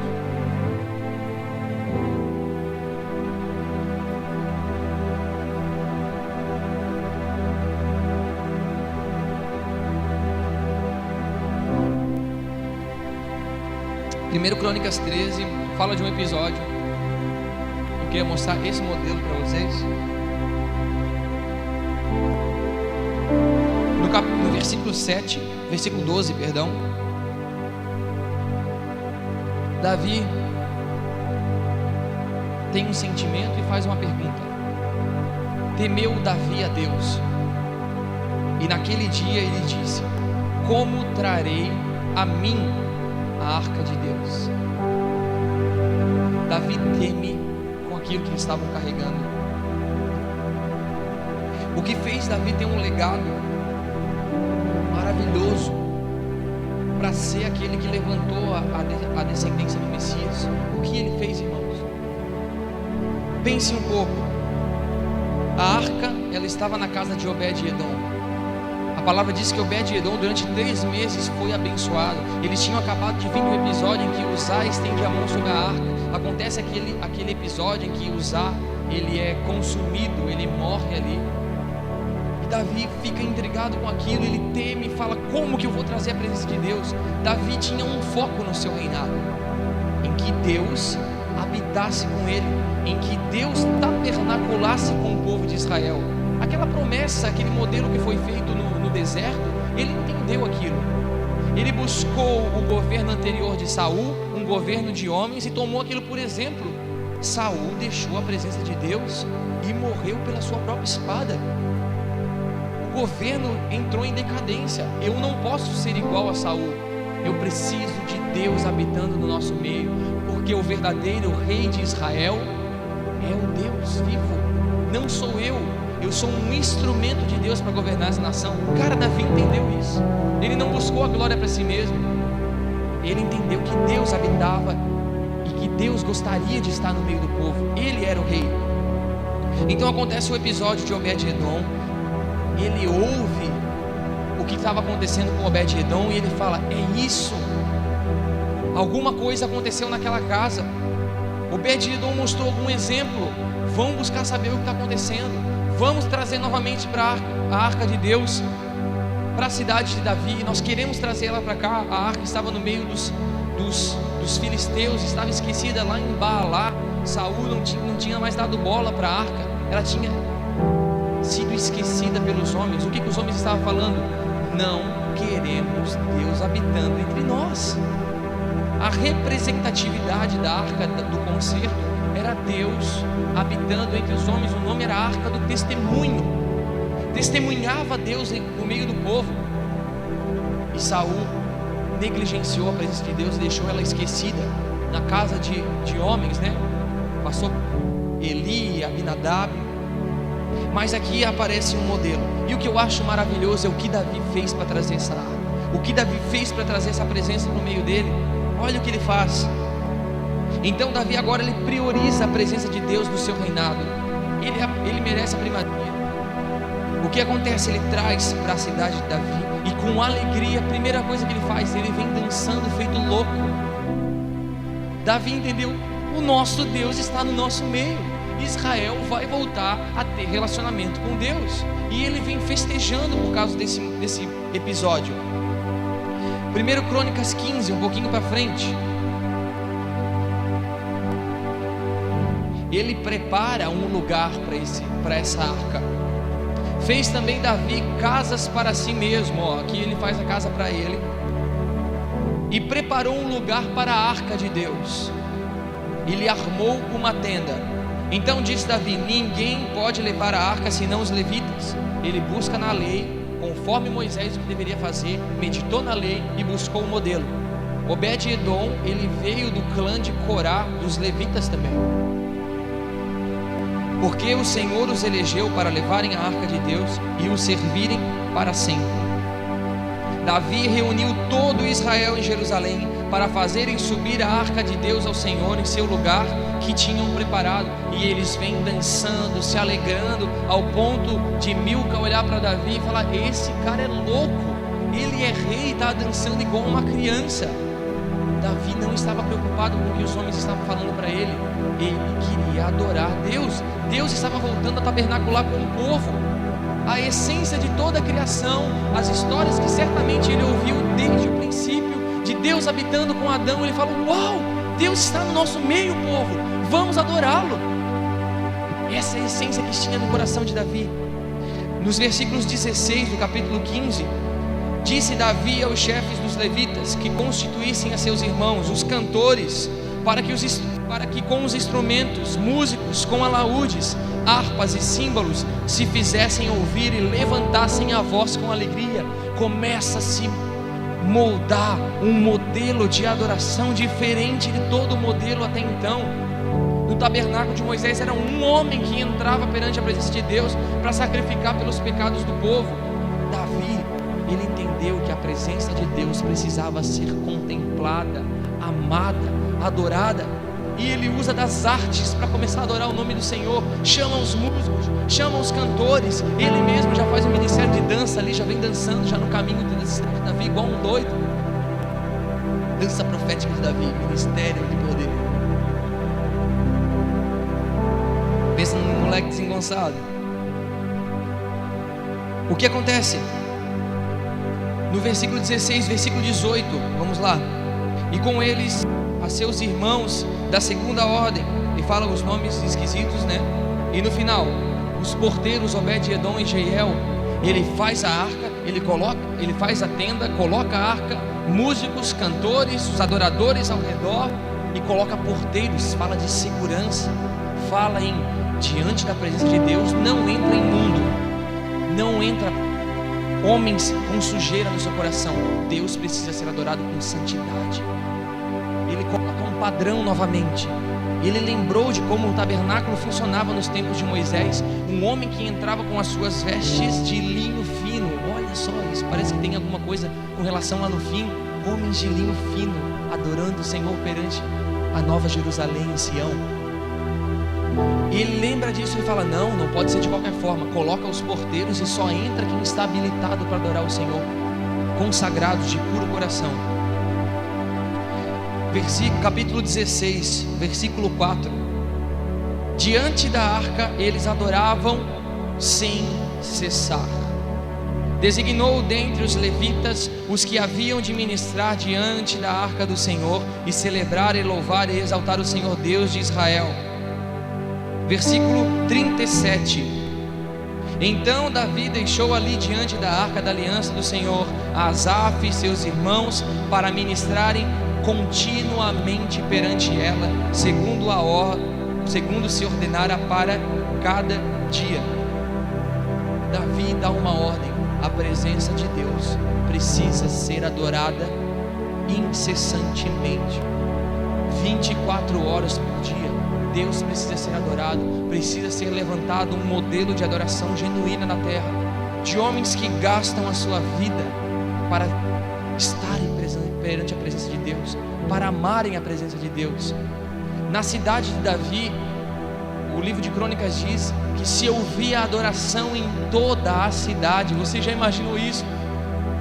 Aqui em Porto Alegre, nas cidades circunvizinhas, Você está dormindo e você ouve lá do alto do monte de Sião uma adoração a Deus, uma base de governo, aonde a presença de Deus está, e você dorme com aquele sonzinho no ambiente, Deus sendo adorado, e os salmos sendo cantados, e o governo de Deus vindo sobre a cidade. Será que existia transformação na cidade de Davi? Davi foi bem sucedido em tudo enquanto ele esteve na terra. Enquanto essa essência estava estabelecida no seu meio, em que Deus em primeiro lugar deveria ser adorado, ele foi vencedor em tudo, ele foi bem sucedido em tudo, porque ele entendeu que o seu governo deveria ser estabelecido através da presença de Deus na cidade de Davi. E todos os períodos em que ele vacilou, em que Israel teve problemas, foi porque ele deixou de ouvir a voz de Deus. Porém, com a presença de Deus no meio deles, aquele povo começou novamente a receber a presença de Deus, como era no Egito, como era no deserto, tabernaculando como um homem. Davi entendeu, cara, Deus fez isso porque Ele deseja habitar entre nós, novamente, como era nos tempos de Adão, e Ele quer estar conosco. Não é mais uma conexão mística, ou sei lá como que a gente pode falar isso, que você recebe um choque e Deus vem sobre você. Não, Ele quer ter relacionamento, não em períodos específicos. Glória a Deus pelos choques, né? Tem hora que a gente dá mas Ele quer ter algo contínuo, uma conversa, um relacionamento, não um monólogo, mas um diálogo em que duas pessoas conversam. Deus fala, você fala com Ele, você se relaciona. Isso tinha na cidade de Davi 24 horas por dia enquanto durou o seu reinado. Davi entendeu algo. Em contrapartida, a partir do versículo 38, o que acontece? Ele também deixou Obed-Edom com seus irmãos, o número de 68, Obed-Edom filho de Jedutum e Aosa, para serem porteiros. No alto de Gibeão acontecia uma coisa: deixou Zadok, o sacerdote, e os seus sacerdotes, seus irmãos, diante do tabernáculo do Senhor, no lugar alto de Gibeão. Que tabernáculo é esse? O tabernáculo de Moisés do Egito, o deserto, estava no alto de Gibeão. Todo aquele modelo de Moisés estava funcionando, sem a arca de Deus agora no santo lugar, mas estava lá, no alto de Gibeão, para oferecerem continuamente ao Senhor os holocaustos sobre o altar dos holocaustos pela manhã e à tarde, e isto segundo tudo que está escrito na lei que o Senhor ordenara a Israel. Davi faz um movimento sem transgredir a lei. Só que ele entende uma coisa: Deus, quando chamou, Ele chamou uma nação, e Ele tira a arca da presença do lugar onde um homem só poderia entrar, uma vez no ano, e Ele coloca em um lugar onde todos poderiam entrar de sincero coração e adorar ao Senhor abertamente. Que entendimento foi esse que Davi teve? Sim, cara, Davi andava com Deus. Davi andava em lugares celestiais. Davi buscou esse exemplo nas Escrituras, desvendando as Escrituras e tendo vida no Espírito. Como podemos explicar esse discernimento que ele teve? Agora deixa eu te fazer uma pergunta: você conhece algum relato na Bíblia em que morreram pessoas na tenda da congregação de Davi? Na tenda do tabernáculo de Davi? Nenhum morreu. E havia todo aquele ritual para um sacerdote entrar no tabernáculo de Moisés, e tinha assim uma roupa especial, e se suasse ali, ele poderia ser consumido por causa da transgressão. Na tenda de Davi não acontecia isso. Ele entendeu, Deus, nós não precisamos ter medo do Senhor, nós precisamos adorá-lo. Deus ama a adoração, os céus funcionam com adoração. Cara, certamente Davi foi elevado aos céus e ele viu um trono centralizado e vários anjos, anciãos e seres viventes ao redor do trono dizendo: Santo, Santo, Santo é o Senhor. E ele reproduz isso na terra. Ele coloca a arca no meio, coloca músicos ao redor e cantores profetizando, adorando e intercedendo pelas nações. 1 Crônicas 16 é o primeiro cântico de ações de graça que eles liberam. 1 Crônicas 16, versículo 8 diz: rendei graças ao Senhor, fala de um movimento de adoração. Invocai o seu nome fala de um movimento de intercessão. E fazei conhecido entre os povos, entre as nações, os seus feitos. Proclamação do Evangelho. É um movimento perfeito, é uma sincronia perfeita que Davi conseguiu discernir.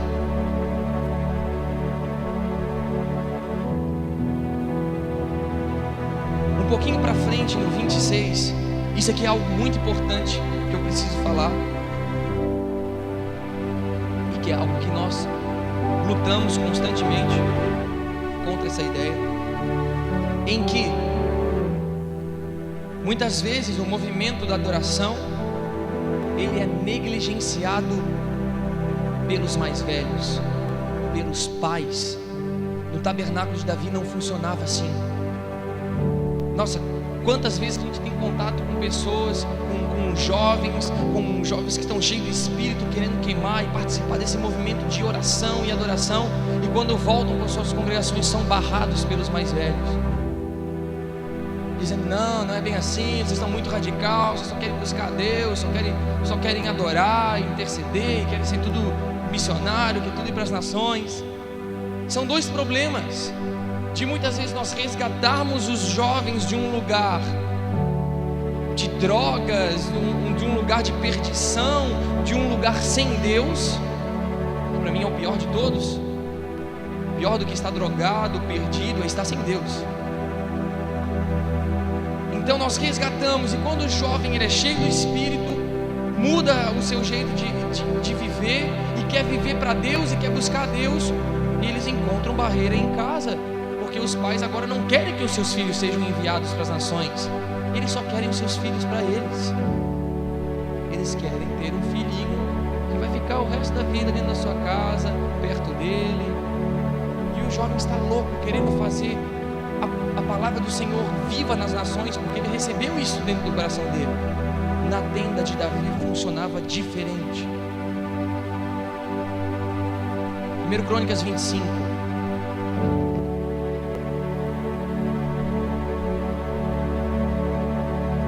Versículos do 1 ao 3 e o versículo 6. Davi, juntamente com os chefes do serviço, separou para o ministério os filhos, olha bem, os filhos de Asaf, Emã e de Jedutum, para profetizarem com harpas, alaúdes e símbolos. Ele separa os filhos desses três homens para funcionarem no serviço da música, tangendo instrumentos. O rol dos encarregados nesse ministério foi: quem eram os encarregados desse ministério? Quem estava à frente desse movimento? Os filhos de Asaf, Zacor, José, Netanias e Azarela, filhos de Asaf, sob a direção deste. Quem governava os filhos no serviço do Senhor de adoração eram os pais.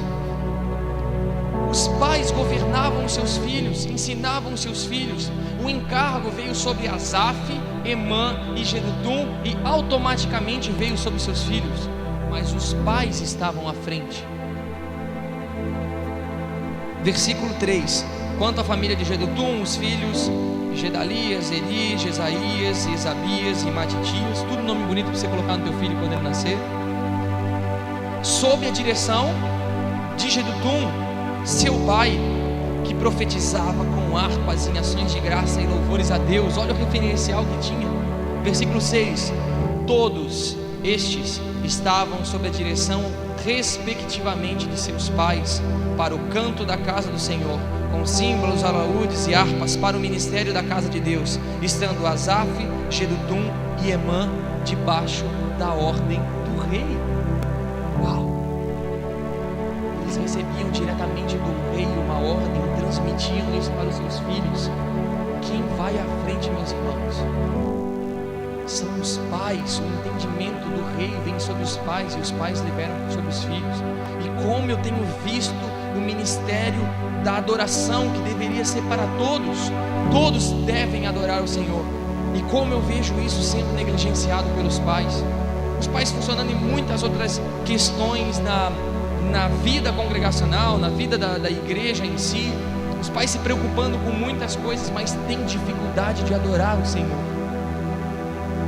Se preparam muito na palavra, no serviço, se movimentam muito, mas não sabem adorar a Deus. No tabernáculo de Davi, quem estava à frente da adoração eram os pais, e transmitiam esse coração para os seus filhos. Então hoje você vê um salto dos filhos indo à frente, invadindo as nações, com toda a ousadia que o Senhor deu, e os pais atrás, parece que puxando seus filhos para trás, porque não estão acompanhando o ritmo dos seus filhos. E quer saber, Deus está preocupado em fazer o seu reino ser estabelecido. Se Ele tiver que trazer divisão entre pai e filho, Ele vai trazer. Essa é a pregação de Yeshua. Isso não é desonra aos pais, preste atenção. Desonra, a palavra de honrar o seu pai e mãe é cuidar dele até mesmo nos dias das suas velhices. Agora, se você tiver que chegar em um determinado tempo da sua vida em que você vai ter que obedecer a Deus e aos seus pais, quem você vai obedecer? Quem, irmãos? Se os pais estão desalinhados, os problemas são dos pais. Os filhos não deixarão uma geração passar, porque os pais ficaram presos no Egito, no deserto. Os pais não entraram na terra prometida, porque eles murmuraram e blasfemaram contra o seu Deus. Eles deveriam entrar na terra, estava pronto para eles, a promessa foi dada sobre eles, mas quem entrou foram os filhos, quem entraram foram os filhos. Deus veio trazer essa divisão entre pai e filho, entre nora e sogra. O que é isso? É uma divisão de sonhos. Muitas vezes os pais estão sonhando muitas coisas para os seus filhos, só que são sonhos que não estão de acordo com a vontade de Deus. E em determinado momento, eu falo isso porque a gente tem discipulado jovens, e é inevitável a gente chegar em um momento em que os pais estão querendo que os seus filhos sejam filhos muito bonitinhos, bonequinhos de porcelana na sua estante, em que vai ficar eternamente na sua casa, sendo que Deus quer usá-los para que as nações sejam cheias da sua glória. E em vez de os pais treinar os filhos, tem que ser levantado líderes para treinar esses filhos e arrancar eles de casa. E esse é o meu papel, glória a Deus por isso. Por isso que eu sou perseguido, muita gente não gosta de mim, mas eu não estou nem aí. Eu quero fazer a vontade do meu Pai. Ele estragou um dia a minha vida, eu também quero estragar a vida de uns também. Ok? O modelo da tenda é esse. Então você que é pai aqui, você que é mais velho, talvez você pense, isso aqui é loucura, é coisa para jovem. Vocês precisam estar à frente para que a geração de vocês sejam participantes do movimento dos últimos dias, que é o que eu vou dizer agora para encerrar essa mensagem. Estamos juntos aqui? Amém, papais? Estamos juntos? Juntos, a beleza do corpo é isso, são gerações juntas. Às vezes vem um entendimento que não, os filhos querem negligenciar a geração passada. Não, nós precisamos andar juntos, com a sabedoria de vocês e com a nossa força, unidos nós vamos conseguir fazer com que o Messias volte, apressando a vinda dele, estabelecendo o tabernáculo, que é um movimento de gerações. São gerações unidas. Não vamos fazer como nos tempos do deserto, em que foi arrancada gerações. Os filhos viram seus pais morrerem no deserto, irmão. Você acha que os filhos ficaram felizes com isso? Eles queriam usufruir da terra prometida com os pais, porém eles colocaram Deus em primeiro lugar e houve essa separação. Inevitável. Deus não vai fazer o seu plano parar, que ainda está em funcionamento e que em breve vai se tornar propósito novamente. Davi foi quem foi, o homem segundo o coração de Deus, porque ele entendeu que a vontade do Pai era habitar no meio da humanidade, tabernacular com ela. Amós 9:11, abre comigo, foi o texto que foi a abertura dessa noite.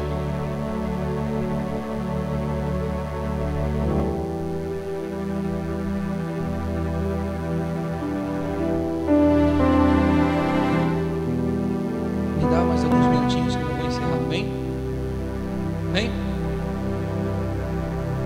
Amós 9:11, vamos lá. Naquele dia tornarei a levantar o tabernáculo caído de Moisés. É isso que está escrito? O tabernáculo caído de Davi. Olha isso. O modelo que foi estabelecido por Deus em Moisés, Deus quer levantar um modelo que um homem se posicionou e entendeu: Ele quer habitar comigo. Nos últimos dias, esse é o contexto de Amós, fala de últimos dias, ok? Levantarei o tabernáculo de Davi que está caído e repararei as suas brechas e tornarei a levantar as suas ruínas e as reedificarei como nos dias antigos. Amós 9:11. Isto teve o seu cumprimento com Yeshua vindo à terra de uma forma parcial. Deixa eu explicar isso. O que é o tabernáculo? Deus habitando entre os homens, e o verbo se fez carne, a palavra se fez carne e habitou, tabernaculou entre nós.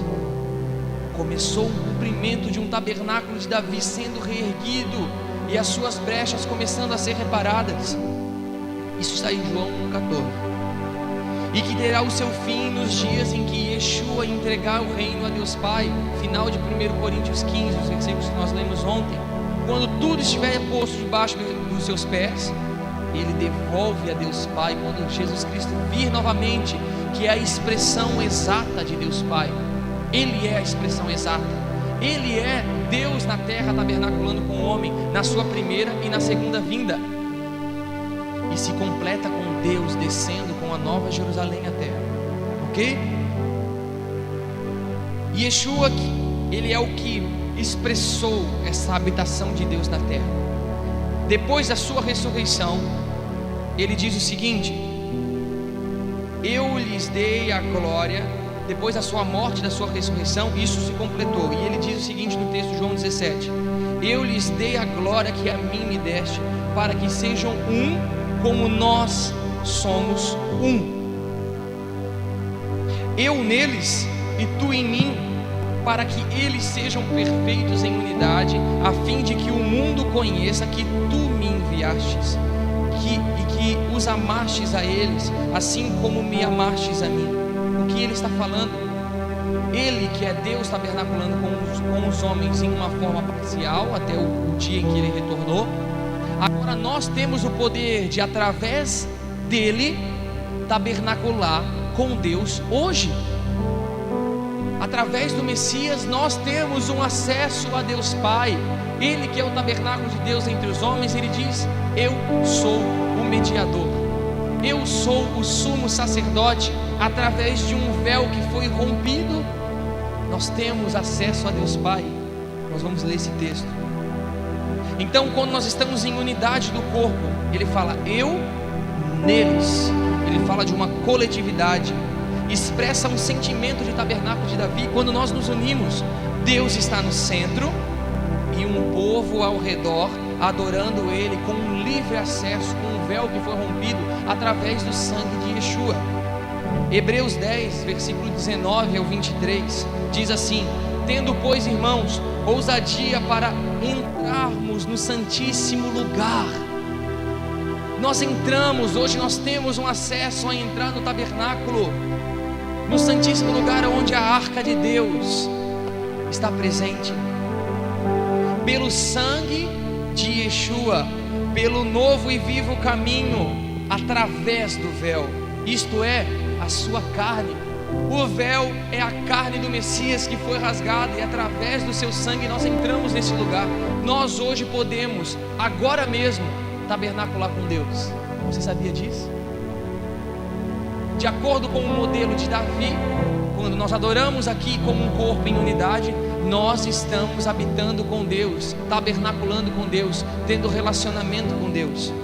Continuando, cheguemos-nos com verdadeiro coração, a lei, a nova aliança na mente e no coração, em inteira certeza de fé, tendo o coração purificado da má consciência e o corpo lavado com água limpa, retenhamos inabalável a confissão da nossa esperança, porque fiel é aquele que fez essa promessa. Isso é maravilhoso. Aquilo que foi prometido através de Davi, em que ele achava e todo o povo de Israel achava que seria um edifício, uma casa de 4 paredes, eu não sei se tem mais paredes, não sei como é que é o templo, nunca vi ele, não é o templo de Salomão. Desculpa. Deus não habita em casa feita por mãos humanas, irmãos. Deus não está no templo de Salomão, Deus não está aqui nesse templo. Agora Ele está porque nós estamos aqui. Se nós sairmos daqui, Deus vai conosco. O santuário somos nós. Em qualquer congregação dessa cidade, ela só é igreja quando a igreja está dentro, porque Ele não habita em casa. Como seria pobre Deus habitar no meio de tijolo? Ele escolheu algo mais precioso, eu e você. Ele escolheu aquele que Ele criou. Sabe quem que faz a sua casa, a casa para si mesmo? Que Ele disse a Davi: eu faço a minha casa. Você sabe quem criou você? Ele te criou. E mais, na expressão do tabernáculo de Davi, quando Cristo está em nós e nós estamos nele, nós também estamos no Pai. E Deus hoje habita, conforme em 1 Pedro capítulo 2. Nós somos as pedras desse edifício. E quando nós estamos juntos, nós nos tornamos casa espiritual de Deus. Deus está neste momento tabernaculando entre nós. E se Ele quiser falar, eu dou o microfone para Ele agora. É só Ele vir aqui. Porque a honra, a glória precisa ser para Deus, irmãos. Tirem os olhos dos pregadores dessa terra, dos músicos, dos cantores, das pessoas famosas dessa terra. Eles não levarão vocês para o reino. Talvez as suas canções são muito boas, as suas pregações são boas, mas precisa vir sobre nós o entendimento que nós somos esse edifício. Nós unidos, eles dependem tanto de nós como nós dependemos deles. Unidos, somos todos iguais perante o Senhor. E se acham maior, eles precisam servir mais, porque maior no reino de Deus é aquele que serve. Deus muda. E Davi entendeu isso de uma forma parcial, com esse movimento da adoração. Ele infelizmente errou com relação à casa. Ele achava que seria o filho dele, Salomão, que levantaria. Mas Deus falou: é de você, cara, porque é esse coração que eu preciso para levantar a minha casa. O que a terra precisa é do teu coração, de fazer de tudo para que a arca esteja no teu meio, no teu lado, governando contigo, na sua cidade. Vamos terminar. Nos últimos dias, o sentimento de Yeshua, de Jesus Cristo, precisa ser intenso por nós. Nós falamos ontem sobre essa chama do Evangelho que precisa estar acesa em nós, pois Ele é aquele que preparará a terra de Deus, para Deus novamente, para ela se tornar um tabernáculo de Deus completo, um governo, um complexo governamental que se expressava através daquela tenda. A forma de Deus trabalhar é através de uma tenda de adoração. O governo de Deus é através da adoração dos seus filhos. Quando filhos se reúnem para adorar, Deus está no meio deles. Onde tem 2 ou 3 reunidos no meu nome, ali eu estarei. Não é onde tem 100 milhões de pessoas. Se eles estiverem reunidos no nome, haverá muito mais manifestação de poder. Mas Ele precisa só de 2, cara. Só 2 que entendam. Podem fazer um estrago na sua cidade. Podem transformar a sua cidade com uma mente de governo. Nós não precisamos de muito para estabelecer o tabernáculo que Deus falou que iria levantar. Esse modelo de adoração, Deus falou que ia levantar nos últimos dias, e Ele está levantando. Começou através do seu Filho, fez um novo edifício, e hoje nós fazemos parte disso, e podemos fazer cada vez mais. Quanto mais se ligarem a isso, e quanto mais nós nos doarmos para que isso aconteça, Deus está neste negócio. É o tabernáculo de Davi que Ele levanta, e não aquele tabernáculo de Moisés, porque lembra, a velha aliança se cumpre no Messias, se torna uma nova aliança. De Judá vem o reino através do trono de Davi e estabelece um lugar de adoração. Yeshua estabeleceu um lugar de adoração. Somos eu e você reunidos, cara. Isso é demais. Não importa qual esplendoroso seja um templo, Ele escolheu bonequinhos de barro. Nós somos como vasos de barro que carregam um precioso tesouro. Nós não temos nada para oferecer a não ser o nosso coração. 1 Coríntios 3,16: não sabeis que sois santuários de Deus e que o Espírito de Deus habita em vós?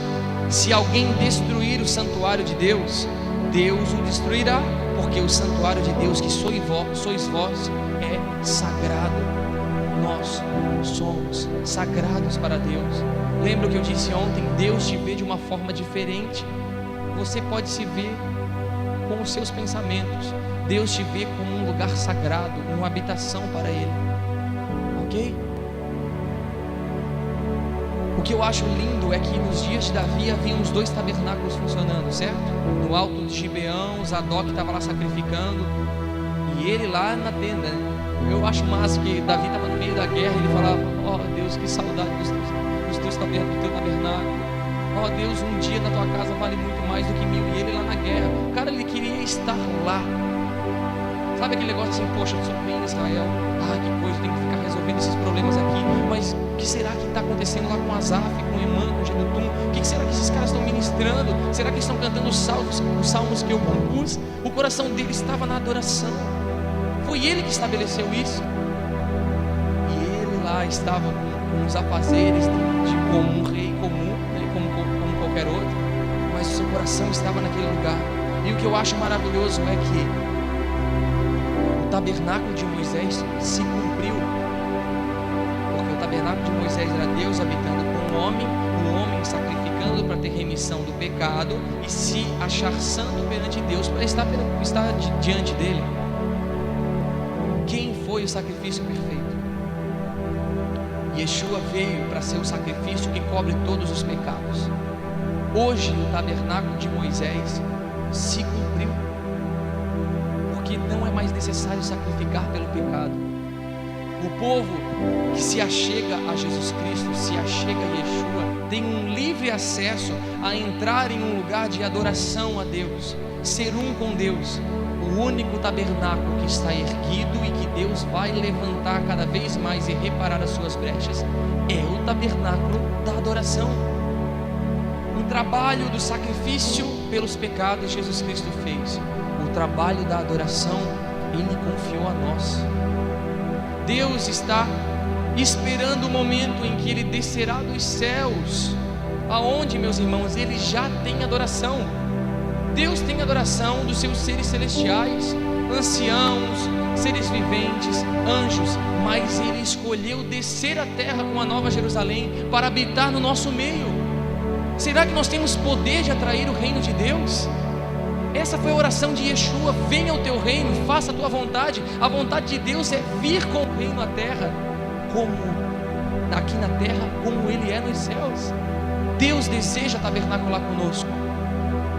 E para finalizar, Êxodo 19, versículos 5 e 6 fala que Deus separou uma nação sacerdotal, mas agora em 1 Pedro 2, versículo 9 e 10, Ele faz uma promessa a todos que se achegam a Ele, sem exceção, que querem ser casa espiritual de Deus.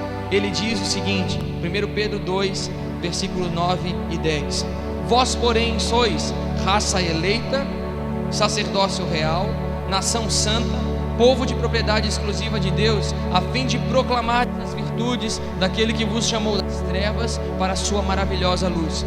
Vós sim que antes não erais povo, mas agora sois povo de Deus, que antes não tinham alcançado misericórdia, mas agora alcançaram misericórdia. Somos nós os gentios.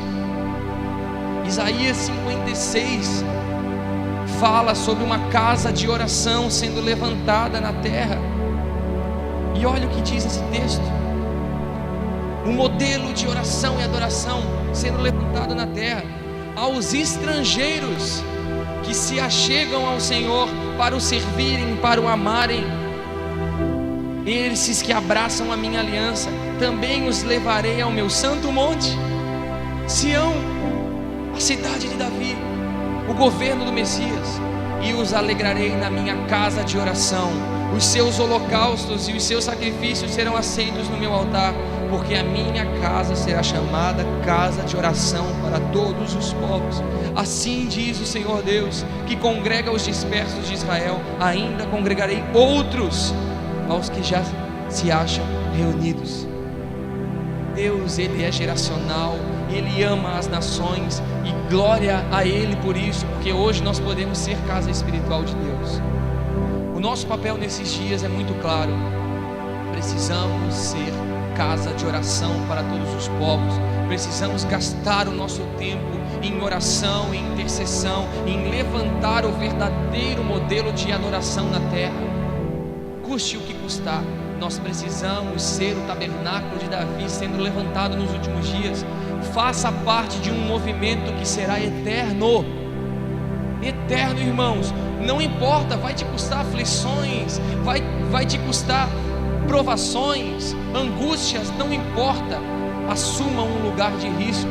Fale: Deus, a minha vida é para você e eu quero estar ligado ao teu propósito. Levantar essa casa de fato, atraindo Jesus Cristo à terra. Quando nos reunimos para ser casa espiritual, adorar, orar, buscar a face de Deus, nós estamos apressando a vinda do Messias, que é aquele que vai estabelecer por fim o tabernáculo de Deus entre os homens de uma forma completa. É que venha o reino de Deus Pai, e sim, Deus habite com a humanidade eternamente. Amém? Vamos ficar de pé.